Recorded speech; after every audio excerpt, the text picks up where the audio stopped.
میری شادی دنیا کے سب سے پراسرار ماں بیٹے کے گھر پہ ہو گئی تھی۔ ایسا میں کیوں کہہ رہی ہوں؟ میری کہانی سن کے آپ کو اندازہ ہو جائے گا۔ میری شادی تو سیدھے سادے طریقے سے ہوئی، جیسے شادیاں ہوتی ہیں۔ رشتہ آیا، گھر والوں نے سوچا کہ اکیلا لڑکا ہے، ساتھ اس کی ماں ہے، چھوٹی سی فیملی ہے، رشتہ دے دیا اور میری شہزاد کے ساتھ شادی ہو گئی۔ میرا نام شہناز ہے اور شروع میں سب کچھ ٹھیک تھا، لیکن جب مجھے اس گھر کی روٹین سمجھ آنے لگی تو پھر مجھے یہ سمجھ آنے لگا کہ مجھے کچھ بھی سمجھ نہیں آ رہا۔ اس گھر میں داخل ہوتے ہی مجھے ہر چیز عجیب لگتی تھی۔ گھر کا ماحول خاموش تھا، لیکن اس خاموشی میں بھی ایک عجیب سا دباؤ تھا۔ دیواروں پر سادگی تھی اور فرنیچر بھی پرانا تھا، مگر پھر بھی ان لوگوں کی زندگی میں ایک الگ ہی طرح کا معیار نظر آ رہا تھا۔ ان لوگوں کے گھروں میں ایک بھی چیز صحیح کام سے نہیں کرتی تھی۔ پنکھا ٹوٹا ہوا تھا، کپڑے دھونے والی مشین خراب تھی، فریج خراب تھا، لیکن کھانا یہ لوگ ایسا کھاتے تھے کہ دنیا میں شاید صرف امیر لوگ ہی ایسا کھانا کھاتے ہوں گے۔ کپڑے یہ لوگ اچھے پہنتے تھے، گھر کی طرف ان کا کوئی خیال نہیں تھا۔ کچھ نہ کچھ تو ایسا ضرور تھا جس کی وجہ سے یہ ساری الٹی گنگا بہہ رہی تھی۔ اب میں بھی اس گھر کا حصہ بن گئی اور میں نے ایک دن ایک تجربہ کیا۔ میں نے اپنے شوہر سے کہا، وہ میرے کمرے میں جو سنگھار میز پڑا ہے اس کا شیشہ ٹوٹا ہوا ہے۔ سنا ہے شیشہ ٹوٹا ہوا ہو تو اسے دیکھنے سے بدقسمتی آتی ہے۔ 5,000 روپے دے دیں، شیشہ صحیح کروا لوں گی۔ میرا کزن ہے، وہ شیشوں کا کام کرتا ہے، گھر آ کے ٹھیک کر دے گا۔ میرے شوہر نے کہا، میرے پاس 1 روپیہ نہیں ہے۔ دوسری طرف جب میں نے ایک دن اس سے کہا کہ میرا پیزا کھانے کا دل کر رہا ہے تو اس نے میرے لیے 6,000 کا پیزا آرڈر کر دیا، جو ہم سب نے 2-3 دن تک کھایا تھا۔ پتہ نہیں یہ لوگ کس قسم کی زندگی گزار رہے تھے۔ مطلب ان کے پاس پیسے ہوتے تھے لیکن گھر میں برکت نہیں تھی۔ کبھی کچھ پورا نہیں پڑتا تھا، نہ راشن پورا خریدا جاتا تھا، نہ کھانا پورا پڑتا تھا۔ کھانے بیٹھتے تو چیزیں کم ہو جاتی تھی۔ ایسا محسوس ہوتا تھا جیسے ہر چیز ہاتھ میں آ کر بھی کھو جاتی ہو، جیسے گھر میں ضرورت کی چیزیں ہوتے ہوئے بھی ضرورت کبھی پوری نہ ہوتی ہو۔ میں یہ سب دیکھ کر حیران رہ جاتی تھی اور دل میں سوال اٹھتا تھا کہ آخر ایسا کیوں ہو رہا ہے؟ ایسا تو تب ہوتا ہے جب گھر میں حرام کی کمائی آتی ہے، لیکن میرا شوہر تو کہتا تھا کہ وہ کاروبار کرتا ہے، دن رات محنت کرتا ہے۔ میں نے دن رات کی محنت سے کاروبار جمایا ہے اور اب وہ محنت سے پیسے کما رہا ہے۔ غیروں میں شادی کرنے کا یہی نقصان ہوتا ہے، جب تک ساتھ نہیں رہتے تب تک پتہ نہیں چلتا۔ ایک دن میں نے بات سن لی اپنے شوہر کی، فون پر کسی سے باتیں کر رہا تھا، کہہ رہا تھا، آپ فکر نہ کریں، ہم لوگ چھوٹی مارکیٹ والے لوگ ضرور ہیں لیکن چیزیں آپ کو 1 نمبر کی ملے گی۔ ارے فکر ہی نہ کریں، مجھے لگا کسی کاروبار کی باتیں کر رہا ہے۔ جب اس نے کہا کہ 10 مہینے کا ہونا چاہیے تو میرے تھوڑے کان کھڑے ہو گئے۔ میں نے اس کی طرف کان کر لیے۔ یہ 10 مہینے کا کیا ہونا چاہیے؟ کیا ہوتا ہے 10 مہینے کا جس کا آپ کسی کو بیچ سکتے ہیں یا دے سکتے ہیں؟ اس نے عجیب طریقے سے یہ بات کیوں بولی تھی؟ پھر کہنے لگا کہ ہو جائے گا، لیکن دیکھیں پیسے مجھے زیادہ چاہیے۔ دوسری طرف نہ جانے کیا گفتگو ہو رہی تھی۔ جب اس نے کہا کہ 5 کروڑ تو میں حیران رہ گئی، لیکن ساتھ ہی شاید میرے شوہر کو اندازہ ہو گیا کہ کوئی اس کی باتیں سن رہا ہے، تو اس نے کمرے کا دروازہ بند کر دیا اور میں پوری بات سن نہ پائی۔ میں وہیں کھڑی رہ گئی اور میرے دل کی دھڑکن تیز ہو گئی۔ مجھے سمجھ نہیں آ رہا تھا کہ میں نے جو سنا ہے وہ حقیقت تھی یا میرے ذہن کا وہم تھا، لیکن وہ الفاظ میرے کانوں میں بار بار گونج رہے تھے۔ 10 مہینے، 5 کروڑ اور کوئی ایسی چیز جو بیچی یا دی جا سکتی ہو۔ میں نے خود کو سنبھالنے کی کوشش کی، مگر اندر سے گھبراہٹ بڑھتی جا رہی تھی۔ ایک دفعہ گھر میں کچھ کھانے کو پڑا نہیں تھا، وہی مصیبت، صبح اٹھی تو کھانا پکانا تھا اور کچھ تھا نہیں۔ تھوڑے پیسے میں نے شوہر کی جیب سے نکال لیے۔ میرا شوہر 3-4 بجے تک تو سوتا رہتا تھا، پھر اٹھ کے کہیں چلا جاتا تھا، پھر رات کے 2 بجے تک واپس آتا تھا۔ اس کی ماں کی بھی یہی روٹین تھی، وہ بھی دیر سے اٹھتی تھی، پھر ساری رات جاگتی تھی، فلمیں دیکھتی، ڈرامے دیکھتی، رومانوی ناول پڑھتی تھی۔ پتہ نہیں اس عمر میں وہ سب کیوں کرتی تھی۔ خیر میں نے پیسے اٹھائے اور میں کرانے کی دکان پہ چلی گئی۔ دکان کے باہر سورج کی روشنی تیز تھی اور راستے میں گرد اڑ رہی تھی۔ میں آہستہ آہستہ چلتی ہوئی دکان تک پہنچی تو اندر پہلے سے 2 عورتیں کھڑی تھیں۔ وہ اونچی آواز میں باتیں کر رہی تھیں اور دکان والا سامان سمیٹ رہا تھا۔ میں نے آہستہ سے جا کر اپنی باری کا انتظار کیا۔ وہ دونوں عورتیں مجھے دیکھنے لگیں۔ ان میں سے ایک نے اچانک مجھ سے کہا کہ تم شہزاد کی بیوی ہو نا جو شادی کر کے لایا ہے؟ میں نے کہا کہ جی۔ میں نے بڑی عزت و احترام سے بات کی اور نرمی سے سر ہلا دیا جیسے نئی دلہن ہر کسی سے بات کرتی ہے۔ وہ عورت مجھے اوپر سے نیچے تک دیکھنے لگی اور پھر اس کے لہجے میں سختی آ گئی۔ وہ کہنے لگی پھر تم بھی ان جیسی ہی ہوگی۔ بدتمیز، میں حیران رہ گئی۔ میرے قدم وہیں رک گئے اور میں نے کہا کیا مطلب؟ میں نے آپ سے ایسی کیا غلط بات کی ہے اور آپ ان کو کیوں بدتمیز کہہ رہی ہیں؟ وہ عورت مزید تیز آواز میں بولی کہ وہ تو ہے ہی جہاں بھر کے بدتمیز دونوں ماں بیٹے، پورے محلے سے تو ان کا جھگڑا ہے۔ پتہ نہیں کس پاگل نے اپنی بیٹی دے دی۔ جب اس نے میرے گھر والوں کے خلاف باتیں کرنا شروع کر دی تو میں نے کہا آنٹی یوں سڑک پر کھڑے ہو کر آپ کو اس طرح کی باتیں نہیں کرنی چاہیے۔ میں آپ سے پہلی دفعہ مل رہی ہوں اور صرف یہ جان کر میں شہزاد کی بیوی ہوں آپ میرے گھر والوں تک باتیں کر رہی ہیں، یہ تو غلط بات ہے نا۔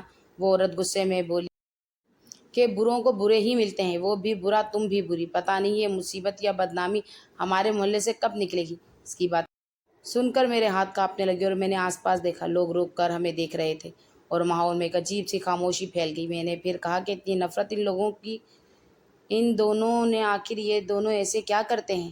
پورا دن تو یہ گھر پر پڑے رہتے ہیں۔ دکان والے نے بھی میری طرف خاص توجہ نہیں دی۔ میں نے سامان کا بولا تو اس نے جلدی جلدی شاپر میں ڈال کے مجھے سامان دے دیا جیسے وہ بھی چاہتا ہو کہ میں جلدی سے وہاں سے چلی جاؤں۔ میں جب باہر نکلی تو دیکھا کچھ لوگ دروازے کے پاس کھڑے تھے، مجھے دیکھ رہے تھے اور آپس میں سرگوشیاں کر رہے تھے، صرف اس لیے کہ میں اس گھر میں شادی ہوئی تھی۔ مجھے سمجھ نہیں آ رہا تھا کہ لوگ مجھے اس طرح کیوں دیکھ رہے ہیں۔ رات ہوئی تو میں نے پھر سے ان دونوں کی باتیں سنی۔ پتہ نہیں ان کو خود اندازہ نہیں تھا کہ چھوٹا سا تو گھر تھا۔ آوازیں گونجتی تھی۔ میرا شوہر کہہ رہا تھا کہ دیکھو ابھی تو میری شادی ہوئی ہے، ابھی تو میں نے ٹھیک سے اس کے ساتھ محبت بھی نہیں جتائی۔ دوسری طرف میری ساس کہہ رہی تھی کہ یہ کیا بات ہوئی، تو یہ بھی تو سوچ کے کتنا کچھ ملے گا۔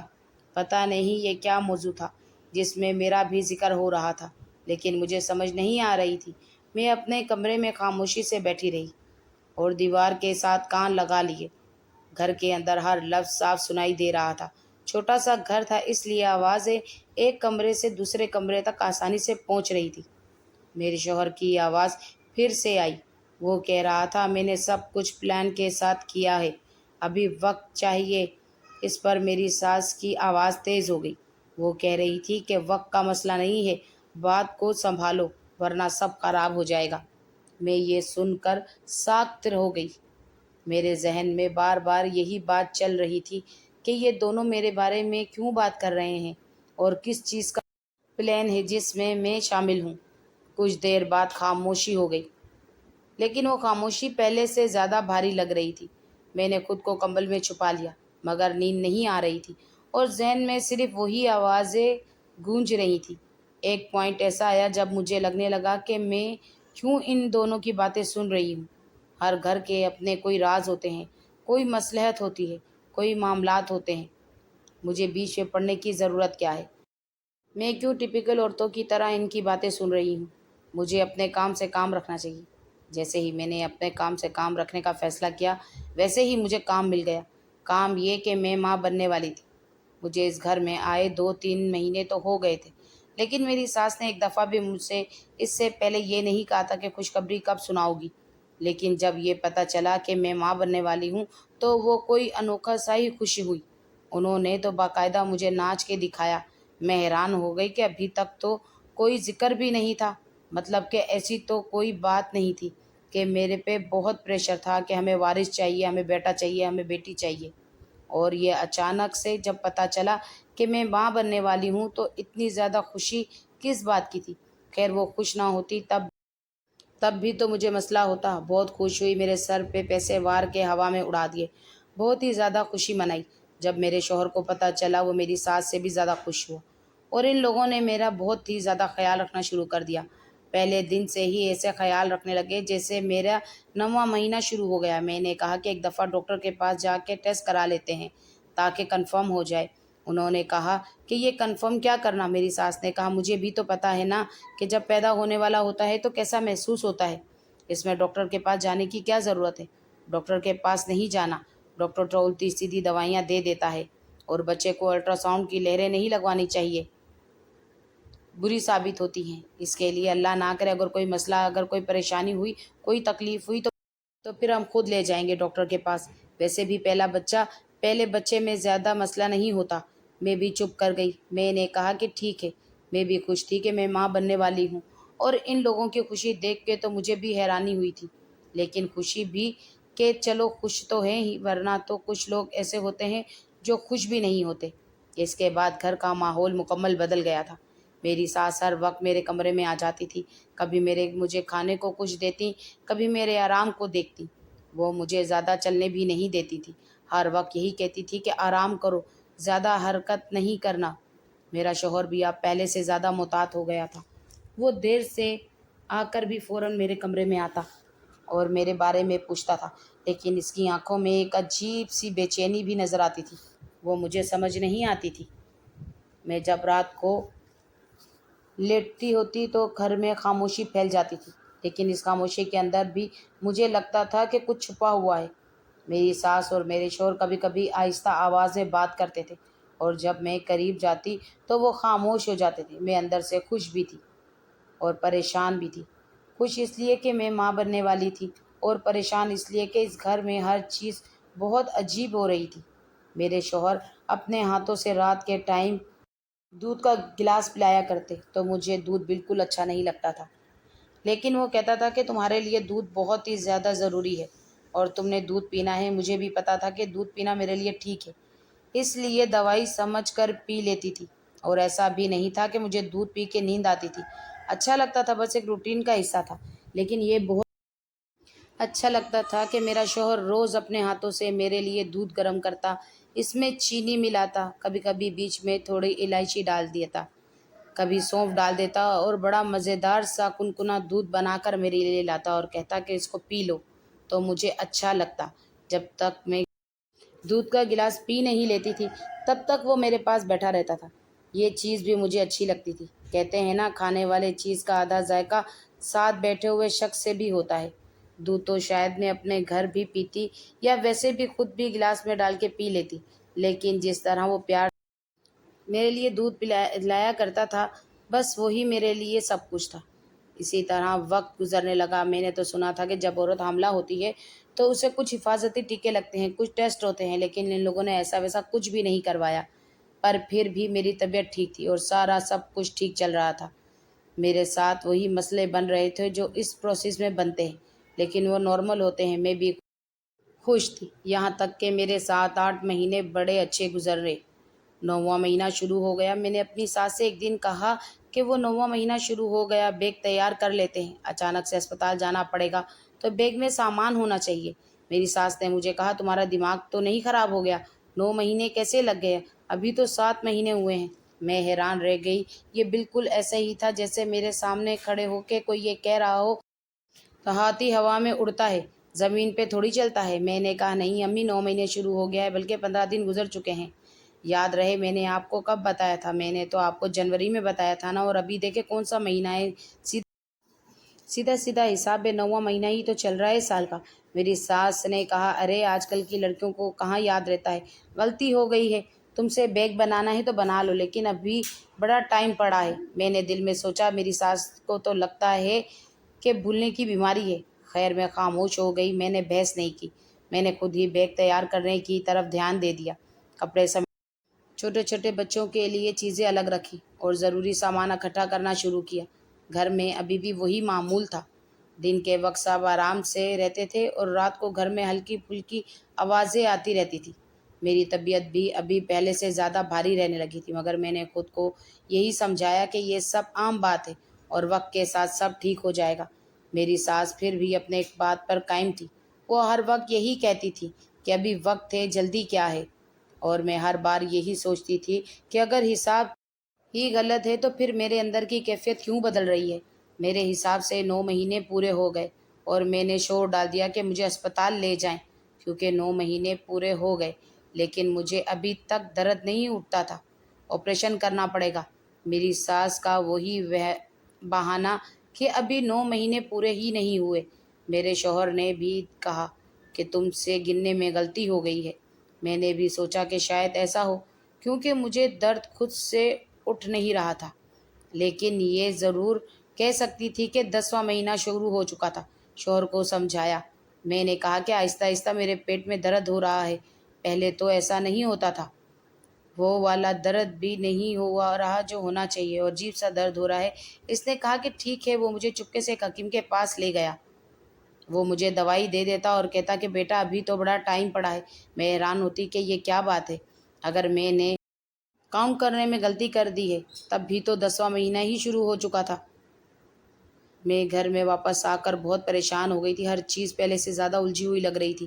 میرے شوہر کی باتیں بے سادہ تھیں، لیکن ان کے لہجے میں ایک عجیب سا سکون تھا، جیسے وہ کسی بات کو چھپا رہے ہوں۔ اور میری ساس بھی ہر بار یہی کہتی تھی کہ ابھی وقت ہے، ابھی جلدی نہیں ہے۔ میں ہر دن اپنے جسم کی حالت کو محسوس کرتی تھی اور انتظار کرتی تھی کہ شاید اب وقت آ جائے گا، لیکن وقت جیسے تھم گیا اور ہر چیز ایک ہی جگہ رکی ہوئی ہو۔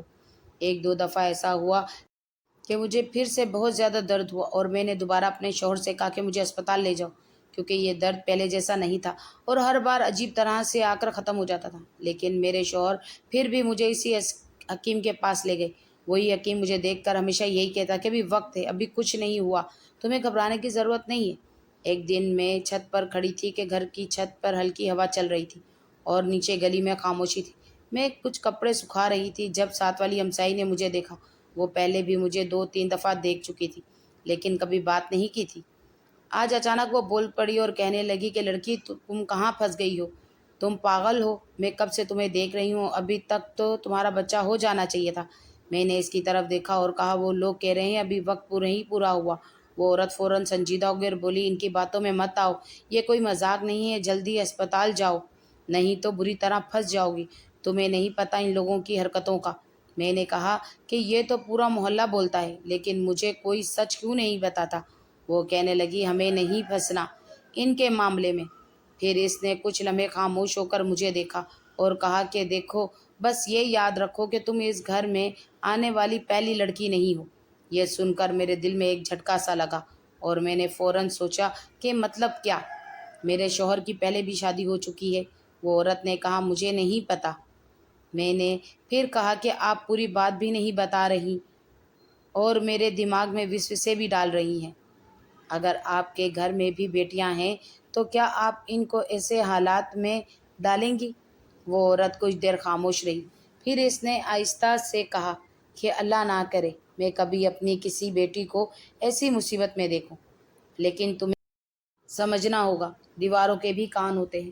تمہارے بندے سے پورے محلہ ڈرتا ہے، اس لیے نہیں کہ وہ طاقتور ہے، بلکہ اس لیے کہ وہ جب بولتا ہے تو کسی کی پرواہ نہیں کرتا۔ پھر وہ کہنے لگی میں بیٹیوں والی ہوں، اسی لیے تمہیں پوری بات نہیں بتا سکتی، لیکن یہ ضرور کہہ رہی ہوں کہ اسپتال جاؤ، اور اگر پیسے نہیں ہیں تو یہ لو۔ اس نے میرے ہاتھ میں 1500 رکھ دیے۔ وہ پیسے دیکھ کر بالکل خاموش ہو گئی اور پہلی دفعہ میرے دل میں یہ بات پوری طرح بیٹھ گئی کہ کہیں نہ کہیں ضرور کچھ غلط ہے اور مجھے سچ کا سامنا کرنا پڑے گا۔ اب میرے پاس پیسے بھی تھے، لیکن میرے اندر ہمت نہیں پیدا ہو رہی تھی۔ میں کریانے والی کی دکان تک ہی جا سکتی تھی، وہاں جانے کی ہی اجازت تھی مجھے۔ میں نے اس سے جا کے پوچھا، میں نے کہا کہ جس گھر میں یہ شادی ہوئی ہے ان کو جانتے ہیں؟ اس نے کہا ہاں۔ میں نے کہا کہ مجھے بتا دو ان کے بارے میں، مجھے کوئی نہیں بتا رہا۔ وہ لڑکا سا تھا، مجھے وہاں پہ کام کرتا تھا، میرے لیے چھوٹے بھائیوں جیسا تھا۔ اس نے کہا آپ اپنا نمبر دے دیں مجھے، میں کال پہ بتا دوں گا۔ وہ بھی میرے شوہر سے ڈرتا ہوا محسوس ہو رہا تھا۔ میں نے اس کو اپنا نمبر دے دیا اور کہا ٹھیک ہے، اور یہ بھی بتا دیا کہ کس ٹائم فون کرنا۔ اس نے کہا میں فون نہیں کروں گا، میں آپ کو ایک وائس میسیج کروں گا، آپ سن لیں اور پھر اسے ڈیلیٹ کر دوں گا۔ اگر میرا نام آیا تو میں مصیبت میں پڑ جاؤں گا۔ میں نے کہا ٹھیک ہے۔ آپ مجھے اس کے وائس میسیج کا انتظار تھا۔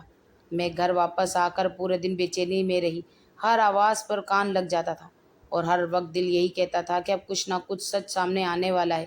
مگر ساتھ ہی ایک خوف بھی تھا کہ پتہ نہیں یہ سچ میرے لیے کیسا ہوگا۔ رات ہونے لگی تو گھر میں وہی خاموشی پھیل گئی۔ میری ساس اپنے کمرے میں چلی گئی، میرا شوہر بھی دیر سے باہر گیا ہوا تھا۔ میں اکیلی کمرے میں بیٹھی بار بار فون دیکھ رہی تھی اور انتظار کر رہی تھی کہ اب اس کا میسج آئے گا۔ کچھ دیر بعد میرے فون پر ایک میسج آیا اور وہی لمحہ تھا جس کا مجھے خوف بھی تھا اور انتظار بھی۔ جب میں نے پورا میسج سن لیا تو میرے ہاتھ کانپنے لگے۔ اس کے لب لباب یہ تھا کہ میسج میں وہ لڑکا مجھے یہ بتا رہا تھا کہ آج سے 2 سال پہلے اسی طرح آپ کے شوہر شہزاد نے آپ جیسی ایک لڑکی سے شادی کی تھی، جو آپ کی طرح معصوم اور بہت خوبصورت تھی، اور شادی کے کچھ مہینے بعد ہی وہ ماں بننے والی تھی۔ اور اس ٹائم یہ لوگ اتنے بدنام نہیں ہوئے تھے، بس نارمل سے لوگ تھے جیسے محلے میں لوگ رہتے ہیں۔ وہ لڑکی ماں بننے والی تھی، لیکن ایک دن ایسا ہوا کہ ان کے گھر پولیس بھی آئی اور میڈیا والے بھی۔ پتہ چلا کہ وہ لڑکی اس دنیا سے جا چکی تھی اور اس کی کوکھ سے بچہ غائب تھا۔ میڈیا والوں نے اس کیس کو بہت اچالا تھا اور ان لوگوں نے بھی بڑے چڑھ کے جواب دیے تھے۔ تو یہ ہمارے گھر کا مسئلہ ہے، کسی کو بیچ میں بولنے کی ضرورت نہیں ہے۔ اب آپ یہ پوچھیں کہ مجھ سے آپی کہ بچہ کہاں تھا، تو بات ایسی نہیں ہے کہ بچہ انہوں نے نکال کے کسی کو دے دیا۔ بچہ غائب تھا، بس پورے محلے کو یہی پتہ ہے۔ تب سے اس کا گھر بدنام ہے، کیونکہ ان کے گھر میڈیا والے بھی آئے تھے، پولیس والے بھی۔ اس کے بعد اس لڑکی کے گھر والوں نے بھی بہت پوچھا تو انہوں نے جھگڑا وغیرہ کیے تھے۔ آپ کا شوہر 3 مہینے جیل میں رہ کر آیا تھا، بس تب سے ہی ان سے کوئی رشتہ نہیں رکھتا۔ اور ابھی سب حیران ہیں کہ 2 سال بعد ان کو پھر سے آپ جیسی لڑکی کیسے مل گئی۔ جب میں نے اس کا پورا وائس میسج سن لیا تو میری تو جان نکل گئی۔ میرے ہاتھ ٹھنڈے ہو گئے اور پورا جسم سن ہو گیا۔ میں کچھ دیر کے لیے بالکل خاموش بیٹھ گئی اور صرف دیوار کو دیکھتی رہی، جیسے سمجھنے کی کوشش کر رہی ہوں کہ میں نے ابھی کیا سنا ہے۔ میرے ذہن میں بار بار وہی باتیں گھوم رہی تھیں، پولیس، میڈیا، بدنامی اور وہ لڑکی جس کے ساتھ کیا ہوا تھا۔ میں چاہتی تھی کہ یہ سب جھوٹ ہو، لیکن میرے دل کے اندر ایک خوف بیٹھتا جا رہا تھا جو کم ہونے کا نام نہیں لے رہا تھا۔ میں نے فون ہاتھ میں پکڑا اور بار بار اس میسج کو ری پلے کیا، لیکن ہر بار سن کر دل اور زیادہ بھاری ہو رہا تھا۔ مجھے اب ایک کی بات واضح نظر آ رہی تھی کہ مجھے اپنے شوہر سے بات کرنی ہے، لیکن میرے اندر ہمت بھی نہیں ہو رہی تھی کہ میں اس سے سیدھا سادہ سوال پوچھ سکوں، کیونکہ اس گھر کی ہر چیز پہلے ہی میرے لیے عجیب تھی اور اب یہ بات میرے ذہن میں سب سے بڑا بوجھ بن چکی تھی۔ ایک دن میرے شوہر کا موڈ کافی اچھا تھا اور گھر میں ہلکی سی مسکرا رہے تھے اور عام دنوں کے مقابلے میں زیادہ نرم انداز میں باتیں کر رہے تھے۔ گھر میں وہی پرانا سا ماحول تھا۔ ساس اپنے کمرے میں تھی اور میں کچن اور کمرے کے درمیان کام میں لگی ہوئی تھی۔ میں نے اسی ماحول کو دیکھتے ہوئے باتوں باتوں میں ان سے پوچھا کہ آپ کی زندگی میں آنے والی میں پہلی لڑکی ہوں نا؟ وہ فوراً میری طرف دیکھ کر رکے، جیسے میرے سوال نے ان کو اچانک روک دیا ہو۔ پھر ہلکے سے ہنسے اور بولے کہ کیوں، کوئی شک ہے کیا تم پہلی نہیں ہو تو؟ اور کیا تمہیں لگتا ہے؟ میں نے جلدی سے بات بدل دی اور کہا نہیں، میں ایسے ہی پوچھ رہی ہوں۔ عورتوں کو وہم ہوتا ہے نا؟ انہوں نے بغیر کسی توقف کے کہا۔ عورتوں کو وہم ہوتا ہے؟ ارے میری جان، تو میری زندگی میں آنے والی پہلی اور آخری لڑکی ہو۔ وہ یہ بات بہت آسانی سے کہہ رہے تھے، جیسے اس میں کوئی سوچنے والی بات ہی نہ ہو۔ ان کی آنکھوں میں سکون تھا اور چہرے پر ایک نارمل سی مسکراہٹ تھی، لیکن میں ان کے چہرے کو دیکھ کر بھی اندر سے مطمئن نہیں ہو سکی۔ میں نے ہلکی سی مسکراہٹ اپنے چہرے پر رکھی، مگر میرے اندر ایک عجیب سا بوجھ تھا، جیسے کوئی بات میرے اندر بیٹھ گئی ہو اور ہلنے کا نام نہ لے رہی ہو۔ میں نے ان کی بات سن کر نظریں نیچے کر لی اور کمرے میں خاموشی پھیل گئی۔ اس خاموشی میں صرف پنکھے کی ہلکی سی آواز تھی اور باہر سے آتی ہوئی گلی کی معمولی سی آوازیں تھیں، لیکن میرے اندر ایک اور ہی شور چل رہا تھا۔ میں نے خود کو نارمل رکھنے کی کوشش کی، لیکن میرے دماغ میں وہ پرانی باتیں دوبارہ آ رہی تھیں، وہ وائس میسج، وہ ہمسائے کی باتیں، اور اب یہ سیدھا جھوٹ سا لگتا ہوا جملہ۔ میں نے اسی رات اور اگلے دن صبح پھر اس کریانے والی دکان پر جانے کا سوچا، لیکن میں نے کسی سے کچھ نہیں کہا، نہ اس کا نمبر رکھا اور نہ ہی دوبارہ رابطہ کیا۔ مجھے ہر وقت یہی لگتا تھا کہ میرے فون پر بھی کوئی نظر رکھ رہا ہے۔ میں نے اس کا پرانا میسج بھی سننے کے بعد فوراً ڈیلیٹ کر دیا اور اب میں ہر چیز کو چھپا کر چل رہی تھی، جیسے میں خود بھی کسی چیز کا حصہ بن گئی ہوں، مگر ابھی تک مجھے پوری تصویر نظر نہیں آ رہی تھی۔ میں پھر سے اس لڑکے کے پاس گئی کچھ سامان لینے کے لیے۔ اس نے مجھے دیکھتے ہی نظریں جھکا لی اور اس کے چہرے پر واضح گھبراہٹ تھی۔ جیسے وہ پہلے سے ہی جانتا ہو کہ میں کس سوال کے ساتھ آئی ہوں۔ اس نے جلدی سے کہا، آپ مجھے معاف کر دیں، میں نے پہلے ہی آپ کو ڈر ڈر کر میسج کیا تھا۔ اس کی آواز کانپ رہی تھی اور ہاتھ بھی بے چین تھے۔ وہ بار بار ادھر ادھر دیکھ رہا تھا، جیسے اسے ڈر ہو کہ کوئی سن نہ لے۔ میں نے اس کی طرف سیدھا دیکھ کر کہا، مجھے بس اتنا بتا دو کہ وہ لڑکی کہاں ہے، میں خود جا کے اس سے بات کر لوں گی۔ یہ سن کر وہ ایک لمحے کے لیے بالکل خاموش ہو گیا۔ اس کے چہرے کا رنگ اور زیادہ اتر گیا۔ پھر اس نے آہستہ سے ایک ہی لائن میں بات کہی جس نے میرے اندر جیسے سارا سکون توڑ دیا۔ اس نے کہا، لڑکی بھی اس دنیا سے چلی گئی تھی، زندہ نہیں تھی، وہ لڑکی اس دنیا سے چلی گئی تھی۔ یہ جملہ سن کر میرے ہاتھ سے سامان تقریباً گر گیا۔ میری ٹانگیں جیسے جواب دے گئی اور میں وہیں کھڑی رہ گئی۔ مجھے کچھ سمجھ نہیں آ رہا تھا، میں نے ابھی کیا سنا ہے۔ میرے دماغ میں ایک ہی بات گونجنے لگی کہ اگر وہ لڑکی زندہ نہیں تھی تو پھر میرے ساتھ کیا ہو رہا ہے، میں کیوں یہاں کھڑی ہوں اور یہ سب کیوں سن رہی ہوں۔ میں وہاں سے ہٹ کر تھوڑے فاصلے پہ آ گئی اور دیوار کے ساتھ کھڑی ہو گئی۔ میرا دل بہت زور سے دھڑک رہا تھا اور آنکھوں کے سامنے ہر دھندلی ہو رہی تھی۔ اب مجھے واقعی ڈر لگنے لگا تھا۔ مجھے محسوس ہو رہا تھا جو اس کے ساتھ ہوا ہو کہیں وہی میرے ساتھ بھی نہ ہو جائے۔ میں بار بار اپنے جسم کو محسوس کرتی تھی اور اپنے اندر موجود بچے کا خیال آتا تھا، مگر ساتھ ہی یہ خوف بھی بڑھ رہا تھا کہ مجھے ابھی تک درد کیوں نہیں اٹھ رہا تھا۔ ہر دن گزرنے کے ساتھ میرا شک اور خوف دونوں بڑھتے جا رہے تھے اور میں اندر ہی اندر ٹوٹ رہی تھی، مگر کسی سے کچھ کہنے کی ہمت نہیں تھی۔ آخر میں نے خود ہی فیصلہ کیا، اب مزید انتظار نہیں کروں گی، مجھے چوری چھپے ہسپتال جانا ہی پڑے گا تاکہ میں خود سچ جان سکوں۔ لیکن پھر گھر سے نکلنا کون سا آسان تھا۔ پھر مجھے خیال آیا، میں نے واپسی پر نیند کی گولیاں لے لی اور کھانے میں نیند کی گولیاں ملا دی۔ دونوں ماں بیٹے سکون سے دوپہر کا کھانا کھا کے سو گئے اور میں گھر سے نکل کر اسپتال پہنچ گئی۔ مجھے پتا تھا جو میں نے یہ قدم اٹھایا ہے اس کا نتیجہ برا بھی نکل سکتا ہے، لیکن اب میں گھر سے نکل گئی تھی۔ میں اسپتال پہنچی تو وہاں کا ماحول بالکل الگ تھا۔ سفید دیواریں، ٹھنڈی روشنی اور مسلسل چلتی ہوئی گہما گہمی۔ میں سیدھی OPD میں گئی اور ڈاکٹر کے سامنے بیٹھ گئی۔ میرا ہاتھ ابھی بھی کانپ رہے تھے، لیکن میں نے خود کو مضبوط رکھا اور ایک ایک بات تفصیل سے بتا دی۔ ڈاکٹر نے پہلے میری بات کو ہلکا لیا اور عام انداز میں کہا کہ بی بی آپ سے گننے میں غلطی ہو گئی ہوگی، آج کل ایسا ہی ہوتا ہے۔ میں نے فوراً کہا کہ نہیں ڈاکٹر، ایک دفعہ الٹرا ساؤنڈ کر لیں، میرا ابھی تک ایک بھی الٹرا ساؤنڈ نہیں ہوا۔ اس نے مجھے غور سے دیکھا اور پھر آہستہ سے کہا، اچھا ٹھیک ہے، چلو کر لیتے ہیں۔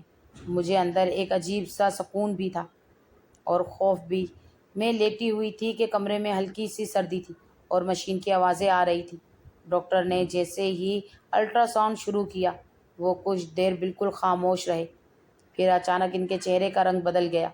اگلے ہی لمحے اس نے زور سے آواز دی اور نرس کو بلانا شروع کر دیا، OPD ریڈی کرو، جلدی کرو، موبلائز کرو اس کو، ہمیں ابھی سیکشن کرنا ہوگا، ہمیں اسے ایمرجنسی میں لینا ہوگا، مجھے اور ٹیم چاہیے، جلدی کرو۔ کمرے میں اچانک بھاگ دوڑ شروع ہو گئی۔ نرسیں اندر باہر آنے لگی، مشینوں کی آوازیں تیز ہو گئی اور ماحول مکمل بدل گیا۔ میں نے گھبرا کر پوچھا کہ کیا ہو رہا ہے؟ ڈاکٹر نے تیزی سے میری طرف دیکھا اور کہا، تمہاری جان بچانے کی کوشش کر رہے ہیں، اب کوئی سوال نہیں۔ میں کانپتی ہوئی آواز میں بولی کہ میرا بچہ تو ٹھیک ہے۔ اس نے میری بات کا کوئی جواب نہیں دیا اور مجھے فوراً اسٹریچر پر ڈال کر باہر لے جایا گیا۔ اسپتال کی روشنیاں تیزی سے اوپر نیچے گزر رہی تھیں اور میں صرف اتنا سمجھ پا رہی تھی کہ اب کچھ بہت بڑا ہونے والا ہے اور میں اس لمحے کو روک نہیں سکتی۔ جب میری آنکھ کھلی تو کمرے میں ہلکی سی سفید روشنی پھیلی ہوئی تھی اور ہوا میں اسپتال کی مخصوص سی دوائیوں کی بو موجود تھی۔ میں نے آہستہ آہستہ پلکیں جھپکائی اور خود کو سنبھالنے کی کوشش کی۔ سب سے پہلے میری نظر دیوار پر لگی گھڑی پر گئی، پھر میں نے جلدی سے سامنے دیوار پر لگا کیلنڈر دیکھا اور میں ایک دم سے ساکت رہ گئی۔ 10 دن گزر چکے تھے۔ میرے جسم میں ایک جھٹکا سا لگا جیسے وقت میرے بغیر آگے بڑھ گیا ہو۔ میں نے گھبرا کر ارد گرد دیکھا تو میرے سامنے پولیس کھڑی تھی اور ساتھ ہی وہی ڈاکٹر بھی موجود تھی جو الٹرا ساؤنڈ والے دن تھی۔ میں فوراً اٹھنے کی کوشش کرنے لگی لیکن جسم کمزور تھا، ہاتھ کانپ رہے تھے۔ ڈاکٹر نے سنجیدہ لہجے میں کہا، جب ایسا کوئی معاملہ ہوتا ہے تو جب مریض میں ہوش میں آتا ہے تو پہلے بیان اسے پولیس کو دینا ہوتا ہے، اس لیے آپ کو بیان دینا ہوگا۔ میں نے فوراً پوچھا کہ کون سا بیان؟ میرے شوہر کہاں ہیں؟ میرا بچہ کہاں ہے؟ وہ کچھ لمحے خاموش رہی، پھر بولی، پہلے تم بتاؤ تمہارے ساتھ کیا ہوا تھا۔ میری آنکھیں بھر آئیں اور میں نے ٹوٹے ہوئے لہجے میں ساری بات بتانا شروع کی۔ میں نے بتایا کہ مجھے کہا جاتا رہا کہ میں حاملہ ہوں اور 9ویں یا 10ویں مہینے گزر گئے تھے۔ مجھے ڈاکٹر کے پاس نہیں لے جایا گیا تھا، صرف حکیم کے پاس لے جایا جاتا تھا اور گھر میں ہر بات کو ٹال دیا جاتا تھا۔ پولیس والے خاموشی سے میری باتیں سنتے رہے اور ڈاکٹر بھی ایک طرف کھڑی ہر لفظ نوٹ کرتی رہی۔ انہوں نے مجھ سے بار بار سوال کیے، میرے شوہر کا نام پوچھا، اس کی تفصیل پوچھی، اس حکیم کے بارے میں پوچھا، وہ کون ہے، کہاں رہتا ہے، میری ساس کے بارے میں پوچھا اور پورے گھر کے ماحول جاننے کی کوشش کی۔ میں ہر سوال کا جواب دیتی رہی اور میرے ہاتھ کانپتے رہے۔ پھر انہوں نے سب کچھ لکھا، کچھ کاغذات پر میرے سامنے ہی بیان ریکارڈ کیے اور کچھ باتیں ہاتھ سے نوٹ بھی کی۔ آخر میں وہ خاموشی سے کمرے سے باہر چلے گئے۔ میں نے ان کے پیچھے آوازیں دی اور کہا کہ آخر یہ سب کیا ہو رہا ہے۔ پولیس میں سے ایک نے پیچھے مڑ کر کہا کہ آپ کو ڈاکٹر صاحبہ سمجھائیں گی، اور پھر وہ سب چلے گئے۔ کمرے میں خاموشی چھا گئی اور میں صرف ڈاکٹر کی طرف دیکھ رہی تھی۔ وہ ڈاکٹر میرے سامنے کھڑی تھی، اس کا چہرہ بہت سنجیدہ تھا اور اس کی آنکھوں میں ایک عجیب سی سختی اور ہمدردی دونوں ایک ساتھ تھے۔ میں نے کانپتی آواز میں کہا کہ مجھے بتائیں کہ آخر ہوا کیا ہے، اور وہ لمحہ میرے لیے سب سے بھاری تھا کیونکہ اب جواب اسی کے پاس تھا۔ ڈاکٹر میرے سامنے کھڑی تھی، اس کا چہرہ بہت سنجیدہ تھا اور کمرے میں ایک بھاری سا سکوت تھا۔ میں اس کی طرف دیکھ رہی تھی اور دل زور زور سے دھڑک رہا تھا۔ پھر اس نے آہستہ سے کہا، تمہارا بچہ اس دنیا میں نہیں ہے، ہم نے اسے بچانے کی بہت کوشش کی، وہ زندہ تو تھا لیکن وقت زیادہ ہو چکا تھا۔ یہ جملہ سن کر میرے جسم میں جیسے سارا خون جم گیا، میری آنکھوں کے سامنے اندھیرا چھا گیا اور مجھے لگا جیسے میں خود میں کہیں گر رہی ہوں۔ میں کچھ بول نہیں سکی، بس ہونٹ کانپتے رہے اور آنکھوں سے آنسو بہنے لگے۔ ڈاکٹر نے کچھ دیر مجھے دیکھا، پھر آگے بات جاری رکھی۔ اس کی آواز پہلے سے زیادہ بھاری ہو گئی تھی۔ اس نے کہا کہ تمہارا شوہر اور تمہاری ساتھ دونوں پولیس کی حراست میں ہیں۔ میں نے فوراً سر اٹھایا اور حیرت سے اس کی طرف دیکھا۔ میرا دماغ اس بات کو سمجھنے کی کوشش کر رہا تھا مگر کچھ بھی واضح نہیں ہو رہا تھا۔ پھر اس نے ایک اور بات کہی جو میرے لیے سب سے زیادہ تکلیف دہ تھی۔ اس نے کہا کہ تمہارے شوہر کہہ رہا تھا کہ وہ تمہیں طلاق بھی دیں گے۔ یہ بات سن کر مجھے ایسے لگا کہ جیسا میرا پورا وجود بکھر گیا ہو۔ میں نے کانپتی آواز میں کہا کہ یہ سب کیسے ہو سکتا ہے؟ آخر انہوں نے ایسا کیا کیا ہے؟ میرے بچے کے ساتھ کیا ہوا؟ ڈاکٹر نے ایک گہری سانس لی اور پھر بہت آہستہ آہستہ تفصیل سب کچھ بتانا شروع کیا۔ وہ ہر بات نرمی سے لیکن حقیقت کے ساتھ کہہ رہی تھی اور میں ہر لفظ کے ساتھ ٹوٹتی جا رہی تھی۔ کمرے کی دیواریں مجھے بھاری لگ رہی تھیں اور میں یہی سوچ رہی تھی کہ میری زندگی میں جو کچھ بھی ہو وہ آخر اتنا خوفناک کیسے بن گیا۔ میں ابھی بھی اسی صدمے تھی کہ میرا بچہ اس دنیا میں نہیں رہا۔ میری آنکھیں بار بار بھر رہی تھیں اور میرا جسم جیسے سن ہو گیا تھا۔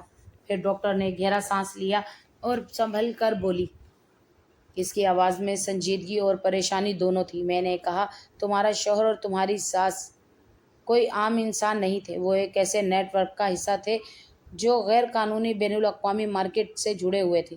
میں نے ان کی طرف دیکھا اور میرے دل اور زور سے دھڑکنے لگا۔ مجھے کچھ بھی سمجھ نہیں آ رہا تھا کہ وہ کیا کہہ رہی ہیں۔ ڈاکٹر نے کہا، یہ لوگ ایک خاص طرح کی تحقیق کے لیے کام کر رہے تھے جس میں انہیں ایک ایسی عورت چاہیے تھی جس کا حمل کسی غیر معمولی طور پر لمبا چل سکے، یعنی تقریباً 11 مہینے تک، اور بچہ بھی زندہ رہے۔ میں نے کانپتی آواز میں کہا، لیکن ایسا تو ممکن نہیں ہوتا۔ ڈاکٹر نے کہا کہ عام طور پر نہیں ہوتا، لیکن کچھ لوگ اسے زبردستی ایک تجرباتی عمل کی طرح استعمال کرتے ہیں۔ پھر اس نے بتایا کہ تمہیں جو دوائیاں دی جا رہی تھیں وہ عام دوائیاں نہیں تھیں، وہ ایک خاص قسم کا کیمیکل تھا جسے تمہارے شوہر رات کو دودھ میں ملا کر تمہیں پلایا کرتے تھے۔ یہ سن کر میرے ذہن میں ایک جھٹکا لگا اور مجھے اچانک یاد آیا کہ واقعی مجھے اکثر رات کو ایک اضافی گلاس دودھ دیا کرتا تھا۔ میں سمجھتی تھی کہ وہ میری صحت کا خیال رکھ رہا ہے۔ میرے ہاتھ کانپنے لگے اور میں نے ڈاکٹر سے کہا، لیکن یہ سب کیسے ممکن ہے؟ وہ میرے ساتھ ایسا کیوں کریں گے؟ ڈاکٹر نے کہا، ان لوگوں کو ایک ڈیل ملی تھی جس کی مالیت بہت زیادہ تھی، تقریباً 5 کروڑ کے قریب، اور اس ڈیل کا مقصد صرف یہ تھا کہ ایک ایسے بچے کا مشاہدہ کیا جائے جو غیر معمولی حالت میں پیدا ہو۔ ڈاکٹر نے پھر ایک اور بات کہی جو میرے لیے سمجھنا بہت مشکل تھی۔ اس نے کہا کہ حمل کے دوران عورت کے جسم میں کچھ خاص حیاتیاتی تبدیلیاں آتی ہیں، جس میں خون کی رفتار، ہارمونز اور جسمانی نشوونما تیز ہو جاتی ہے۔ اس نے کہا کہ کچھ سائنسدانوں کا ایک نظریہ ہے جسے وہ کہتے ہیں کہ اس دوران ایک خاص قسم کی توانائی یا حیاتیاتی عمل تیز ہوتا ہے جسے وہ CPH4 جیسے نام سے پکارتے ہیں۔ میں نے حیران ہو کر پوچھا کہ یہ کیا چیز ہے؟ ڈاکٹر نے کہا کہ کوئی ثابت شدہ عام چیز نہیں ہے، بلکہ ایک تحقیقاتی تصور ہے جس کا مطابق اگر اس عمل کو کنٹرول کیا جائے تو جسم کی شفیابی اور نشوونما کی رفتار کو سمجھا جا سکتا ہے۔ پھر اس نے کہا ان لوگوں نے تمہارے جسم کو اسی لیے استعمال کیا تاکہ وہ اس عمل کو سمجھ سکے اور اس کا مشاہدہ کر سکے۔ میں نے کانپتے ہوئے کہا تو پھر میرا بچہ؟ ڈاکٹر نے سر جھکا لیا اور کہا بچہ زندہ تو تھا لیکن بہت کمزور ہو گیا تھا کیونکہ اسے مسلسل غیر فطری طریقے سے بڑھنے پر مجبور کیا جا رہا تھا۔ اس کے بعد ڈاکٹر نے آہستہ سے کہا کہ اگر تم بروقت اسپتال نہ پہنچی تو تمہاری اپنی جان بھی خطرے میں تھی۔ یہ سن کر مجھے لگا جیسے میرے اندر کچھ ٹوٹ گیا ہو، میرا جسم بے جان سا ہو گیا اور آنکھوں کے سامنے اندھیرا چھانے لگا۔ ڈاکٹر نے مجھے دیکھا اور پھر کہا کہ جب تمہیں آپریشن کے لیے لایا گیا تو تمہاری حالت بہت خراب تھی، لیکن ہم نے کوشش کی اور تمہیں بچا لیا۔ میں روتی ہوئی آواز میں بولی کہ انہوں نے میرے ساتھ ایسے کیوں کیا؟ میرا قصور کیا تھا؟ ڈاکٹر نے تھوڑی دیر خاموشی اختیار کی اور پھر کہا یہ سب پیسہ اور لالچ کا معاملہ تھا اور وہ لوگ تمہیں ایک تجربے کے طور پر دیکھ رہے تھے۔ اس نے مزید بتایا کہ تمہارے شوہر نے آپریشن کے وقت بہت مزاحمت کی اور وہ بار بار چیخ رہا تھا کہ وہ تمہیں زندہ نہیں چھوڑے گا۔ میں یہ سن کر مزید ٹوٹ گئی، میرے ہاتھ کانپ رہے تھے اور میں اپنے آپ کو سنبھال نہیں پا رہی تھی۔ ڈاکٹر نے مجھے تسلی دی اور کہا کہ اب تم محفوظ ہو اور پولیس تمہارے ساتھ ہے۔ اس نے یہ بھی بتایا کہ پولیس نے رپورٹ درج کر لی ہے اور اگر تمہیں دوبارہ کوئی خطرہ ہوا تو اس کی مکمل ذمہ داری ان لوگوں پر ہوگی۔ میں نے دھیمی آواز میں کہا میری زندگی تو ختم ہو گئی۔ ڈاکٹر نے فوراً کہا ایسا نہیں کہتے، تم ابھی زندہ ہو اور تمہارے پاس آگے کی زندگی ہے۔ کمرے میں خاموشی چھا گئی تھی، باہر سے ہلکی سی ہوا کی آواز آ رہی تھی اور میں صرف اس لمحے کو محسوس کر رہی تھی جس میں میری پوری دنیا بدل چکی تھی۔ ڈاکٹر کا کہنا تھا کہ یہ واقعی ایک بہت بڑا معجزہ ہے کہ تم زندہ ہو۔ میں اس کے الفاظ سن کر خاموش ہو گئی تھی۔ میرے اندر اب وہ پرانی گھبراہٹ نہیں تھی لیکن ایک گہری تھکن تھی جسے میں بہت کچھ کھو چکی ہوں اور اب خود کو دوبارہ جوڑنے کی کوشش کر رہی ہوں۔ میں نے آہستہ سے کہا کہ اب میں کیا کروں گی؟ میری زندگی تو بدل چکی ہے۔ ڈاکٹر نے مجھے دیکھ کر کہا اب تمہیں ایک محفوظ جگہ پر جانا ہوگا جہاں تمہیں نہ صرف جسمانی طور پر سنبھالا جائے گا بلکہ ذہنی طور پر بھی مضبوط کیا جائے گا۔ کچھ دن بعد مجھے ایک خواتین کے سینٹر میں منتقل کر دیا گیا۔ یہ جگہ ہسپتال سے مختلف تھی، یہاں ماحول پرسکون تھا، سب کچھ ترتیب سے چل رہا تھا اور ہر عورت اپنی زندگی کو نئے سرے سے بنانے کی کوشش کر رہی تھی۔ میں جب پہلی بار وہاں پہنچی تو میں بہت خاموش تھی۔ میں کسی سے زیادہ بات نہیں کرتی تھی، بس ایک کونے میں بیٹھ کر سب کو دیکھتی رہتی تھی۔ آہستہ آہستہ میں نے وہاں کی روزمرہ زندگی کو سمجھنا شروع کیا۔ صبح وقت پر اٹھنا ہوتا تھا، کھانے کا ایک نظام تھا اور سب عورتیں اپنے اپنے کاموں میں لگی ہوتی تھیں۔ کچھ عورتیں کپڑوں کی سلائی سیکھ رہی تھیں، کچھ کمپیوٹر کلاس میں جاتی تھیں اور کچھ پڑھنا لکھنا دوبارہ شروع کر رہی تھیں۔ میں نے بھی اپنے آپ کو مصروف رکھنا شروع کر دیا۔ پہلے میں نے ہلکی ہلکی سلائی سیکھنا شروع کی، پھر میں نے پڑھنے کی کلاس میں داخلہ لیا۔ شروع میں مجھے ہر چیز مشکل لگتی تھی لیکن وہاں کے ماحول نے مجھے آہستہ آہستہ بدلنا شروع کیا۔ میں نے پہلی بار محسوس کیا کہ میری زندگی صرف ایک دکھ تک محدود نہیں ہے بلکہ اس سے آگے بھی کچھ ہے۔ ادھر میری ساس اور میرے شوہر کے خلاف قانونی کارروائی مکمل ہو چکی تھی۔ ان پر انٹرنیشنل سطح کے غیر قانونی رابطوں اور غلط تجربات کے الزامات ثابت ہو گئے تھے۔ محلے والوں کے بیانات، میرے اپنے بیان اور ڈاکٹر کی رپورٹ نے اس کیس کو مضبوط بنا دیا تھا۔ مجھے بتایا گیا کہ ان لوگوں کو قانون کے مطابق سزا دی گئی ہے اور اب وہ دوبارہ کسی کی زندگی کو نقصان نہیں پہنچا سکیں گے۔ میں نے یہ خبر سن کر کوئی خوشی کا مظاہرہ نہیں کیا، نہ کوئی غصہ دکھایا، بس ایک خاموشی سا احساس آیا جس سے ایک بھاری دروازہ بند ہو گیا ہو۔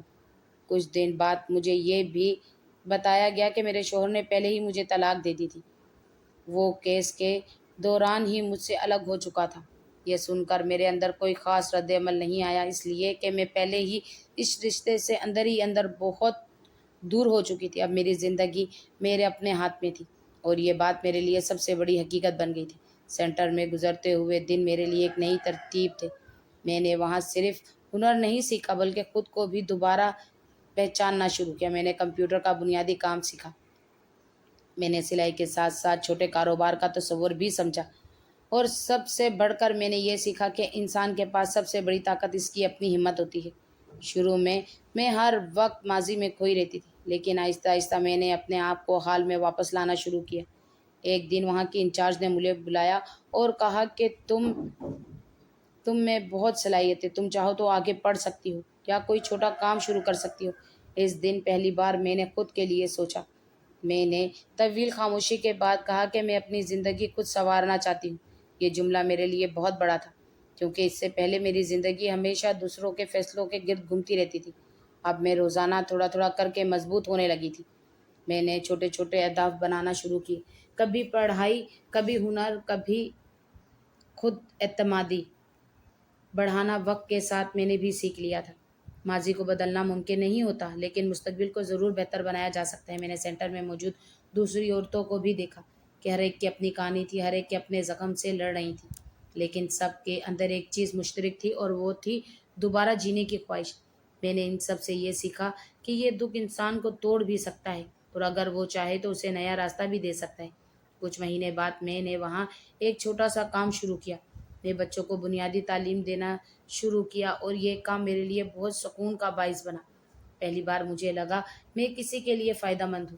میری زندگی اب اس مقصد پر آ گئی تھی جہاں میں کسی کے سہارے پر نہیں بلکہ اپنے قدموں پر کھڑی تھی۔ میں نے پیچھے مڑ کر اپنے ماضی کو دیکھا تو وہ ایک اندھیرا راستہ لگتا تھا، لیکن اسی راستے نے مجھے یہ سکھایا کہ روشنی ہمیشہ باہر نہیں ہوتی، کبھی کبھی انسان خود اپنے اندر روشنی پیدا کرتا ہے۔ میں نے خود سے یہی کہا کہ زندگی ختم نہیں ہوتی، صرف شکل بدلتی ہے، اور اصل طاقت وہی ہے جو انسان کو دوبارہ اٹھا دے۔ اب میری زندگی میری اپنی تھی اور یہ بات میرے لیے سب سے بڑی کامیابی تھی۔ زندگی ایک بار ملتی ہے اور ہم اس زندگی کو بس دنیا داری میں گزارنے میں پورا کر لیتے ہیں، لیکن یہ کہنا غلط نہیں ہوگا کہ مجھے زندگی دوسری دفعہ ملی ہے اور میں ابھی زندگی کا صحیح استعمال کروں گی اور پڑھ لکھ کر اپنے ہنر کو استعمال کر کر کچھ نہ کچھ بن کے ہی دکھاؤں گی۔ انشاءاللہ جب میں اس بات کو دل میں دہراتی ہوں تو مجھے اپنا وہ وقت یاد آتا ہے جب میں صرف خوف میں جیتی تھی اور ہر دن ایک سوال بن کر میرے سامنے کھڑا ہوتا تھا، مگر اب وہی دن میرے لیے سبق بن چکے تھے۔ میں نے سیکھ لیا ہے کہ انسان کے حالات چاہے کتنے بھی سخت کیوں نہ ہو، اگر اس کے اندر ہمت ہے تو وہ خود کو دوبارہ کھڑا کر سکتا ہے۔ اب میں اپنے مستقبل کے بارے میں سوچتی ہوں تو میرے ذہن میں صرف اندھیرا نہیں آتا بلکہ ایک راستہ نظر آتا ہے جس پر میں خود چل سکتی ہوں۔ میں نے چھوٹے چھوٹے خواب دیکھنے شروع کیے اور ان خوابوں کو حقیقت میں بدلنے کے لیے میں محنت کر رہی ہوں۔ میں نے اپنے اندر یہ یقین پیدا کیا ہے کہ میں کسی پر بوجھ نہیں بنوں گی بلکہ اپنے قدموں پر کھڑی ہو کر اپنی پہچان خود بناؤں گی۔ میں چاہتی ہوں کہ میری زندگی صرف ماضی کی کہانی نہ رہے بلکہ ایک ایسی مثال بنے جس سے دوسرے بھی سیکھ سکیں۔ اب میں جب بھی آئینے میں خود کو دیکھتی ہوں تو مجھے وہ عورت نظر آتی ہے جو ٹوٹ کر بھی دوبارہ بنی ہے، اور یہی میرے لیے سب سے بڑی طاقت ہے۔